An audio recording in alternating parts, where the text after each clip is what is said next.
we could give Padre Kino a kind of a contemporary title, we would call him the saint of the borderlands, and the saint who built bridges between cultures and peoples.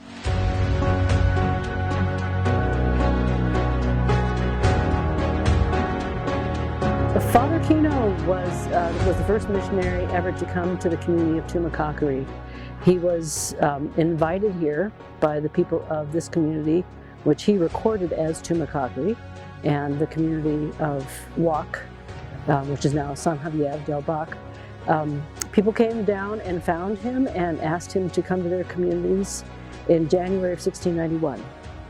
So he is the founder of the mission, as the first missionary to come here and decide that yes, this was a good place for a mission community to be developed. Buildings that you see at Tumacacori actually were all long after Kino was gone. So he has credit for having come here originally, met the people here, decided that yes, this was a likely place for a mission community, but actually during his lifetime there was never a church that we're aware of. Kino seemed to be open to other people's ideas, to the people that he encountered, to their ideas. So I think there was a sharing of cultures between them. So it was easier for people to be open to his ideas because he was open to listening to them and communicating with them, not just lecturing them and telling them that I've got a better way. That's the feeling that you get about him.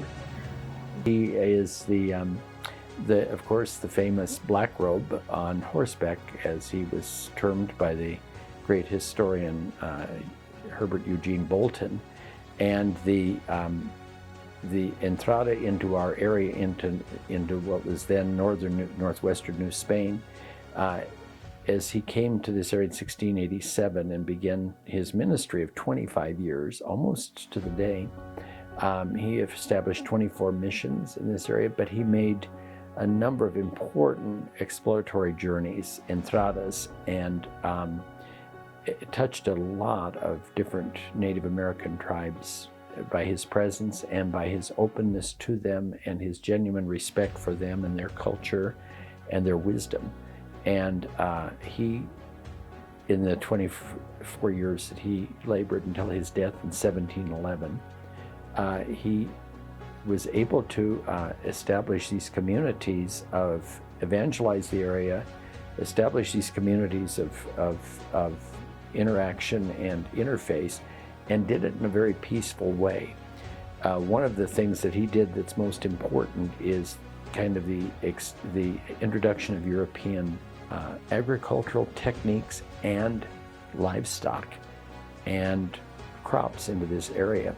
So one of our great local historians, folklorists, Big Jim Griffith, the founder of Tucson Meet Yourself, says that every time you eat carne asada or have a quesadilla, you're honoring Padre Kino, because he brought the beef cattle, the wheat, and the cheese. He brought that all to this area as part of the entrada and the introduction of European agriculture into the area.